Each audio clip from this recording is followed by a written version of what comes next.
അടുത്ത വളരെ പ്രധാനപ്പെട്ട റിയാക്ഷനെ പറ്റിയാണ് നമ്മൾ പഠിക്കാൻ പോകുന്നത്. HVZ റിയാക്ഷൻ അഥവാ ഹെൽ വൊളാഡ് സെലിൻസ്കി റിയാക്ഷൻ കേട്ടോ. ഇത് രണ്ട് രീതിയിലും ചോദിക്കാം. ഒന്നിൽ HVZ എന്ന് ചോദിക്കാം, അല്ലെങ്കിൽ ഹെൽ വൊളാഡ് സെലിൻസ്കി റിയാക്ഷൻ ഇങ്ങനെ ചോദിക്കാം കേട്ടോ. വളരെ പ്രധാനപ്പെട്ട റിയാക്ഷൻ ആണ്. എളുപ്പത്തിൽ നമുക്ക് പഠിക്കാം. കോഡ് നോക്കാം. ഇത് COOH എന്താണ് ഞാൻ ഫസ്റ്റ് വീഡിയോയിൽ പറഞ്ഞിട്ടുണ്ട്. കാർബോക്സിലിക് ആസിഡ് എന്ന് പറഞ്ഞ് പഠിപ്പിച്ചിട്ടുണ്ട്. അപ്പൊ അത് ഞാൻ RCOOH എന്ന് പറഞ്ഞാണ് പഠിപ്പിച്ചാണ്. പക്ഷെ ഇവിടെ ശ്രദ്ധിച്ചാൽ മനസ്സിലാവും ഇവിടെ ഒരു CH2 ഉണ്ട്. ഇതിന്റെ അർത്ഥം എന്താണെന്ന് വെച്ചാൽ ആൽഫ ഹൈഡ്രജൻ ഉള്ള ആൾക്കാർക്ക് മാത്രമേ റിയാക്ഷൻ കാട്ടാൻ പറ്റുള്ളൂ. ആൽഫയുടെ അർത്ഥം എന്താണെന്ന് വെച്ചാൽ ഇവിടെ COH അല്ലേ, ഫംഗ്ഷണൽ ഗ്രൂപ്പിന്റെ തൊട്ടടുത്ത് കിടക്കുന്ന ഹൈഡ്രജൻ പറഞ്ഞ പേരാണെന്ത് ആൽഫ ഹൈഡ്രജൻ ആറ്റം എന്ന് പറഞ്ഞത്.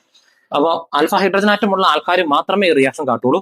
പിന്നെ നമ്മൾ ചേർക്കേണ്ട സാധനങ്ങൾ എന്തൊക്കെയാണെന്ന് വെച്ചാൽ ഒന്ന് X2 തന്നെ നമുക്കറിയാം, പിന്നെ റെഡ് ഫോസ്ഫറസ് H2O, ഇത്ര സാധനങ്ങൾ ചേർക്കുള്ളൂ. അപ്പൊ എന്ത് സംഭവിക്കുന്ന പറഞ്ഞാൽ ഇത് തന്നെ ഇവിടെ എടുത്തെഴുതുക കേട്ടോ. ഇത് തന്നെ എന്നിട്ട് എന്ത് സംഭവിക്കുന്ന പറഞ്ഞാൽ ശ്രദ്ധിച്ചാൽ നിങ്ങൾക്ക് മനസ്സിലാവും. ഇവിടെ 2 ഹൈഡ്രജൻ ഉണ്ടായിരുന്നു. ഇവിടെ ആ ഒരു ഹൈഡ്രജൻ പോയിട്ട് ആ ഗ്യാപ്പിലേക്ക് ആര് കയറി വന്നു, X കയറി വന്നു. സംഭവിക്കുന്നത് എന്താണെന്ന് വെച്ച് കഴിഞ്ഞാൽ 2 ഹൈഡ്രജൻ ഉണ്ടായിരുന്നു, ഒരു ഹൈഡ്രജൻ മാറിയിട്ട് അവിടെ എന്ത് കയറി വരും, X കയറി വരും. അതിന് പറഞ്ഞ പേരാണെന്ത് HVZ റിയാക്ഷൻ പറഞ്ഞത്. ചേർക്കേണ്ട സാധനങ്ങളുടെ പേര് പഠിച്ചുകൂടാ. ഒന്ന് X2, രണ്ടാമത്തെ റെഡ് ഫോസ്ഫറസ്, മൂന്നാമത്തെ H2O. അപ്പൊ റെഡ് ഫോസ്ഫറസ് കണ്ടിട്ട് റെഡ് ഫോസ്ഫറസിനെ പറ്റി എന്തെങ്കിലും ജസ്റ്റ് ഒരു ക്ലൂ ഉണ്ടെങ്കിൽ ഉറപ്പിക്കാം നമുക്ക് ഈ റിയാക്ഷൻ ആണെന്ന് പഠിക്കാവുന്നുള്ളൂ, അല്ലെങ്കിൽ എഴുതാവുന്നുള്ളൂ. ഇപ്പോൾ നോക്കുക, പേരുകൾ പഠിച്ചു നോക്കിയാ RCH2COH. ഇതിന്റെ പറഞ്ഞ പേരെന്താന്ന് വെച്ചാൽ കാർബോക്സിലിക് ആസിഡ് വിത്ത് alpha hydrogen atom. Alpha hydrogen atom ഉള്ള കാർബോക്സിലിക് ആസിഡ്.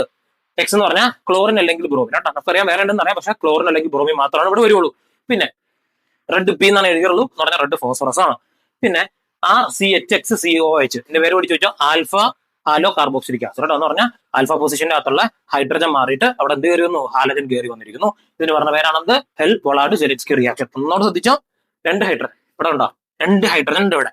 ഇവിടെ എത്ര ഹൈഡ്രജൻ ഉള്ളൂ, ഒരു ഹൈഡ്രജൻ ഉള്ളൂ. ആ ഗ്യാപ്പിലേക്ക് കാർബൺ ഡാത്തേക്ക് ആര് കയറി വന്നു, X കയറി വന്നു. ഇതിന് പറഞ്ഞ പേരാണെന്ത് ഹെൽ വൊളാഡ് സെലിൻസ്കി റിയാക്ഷൻ എന്ന് പറഞ്ഞാൽ.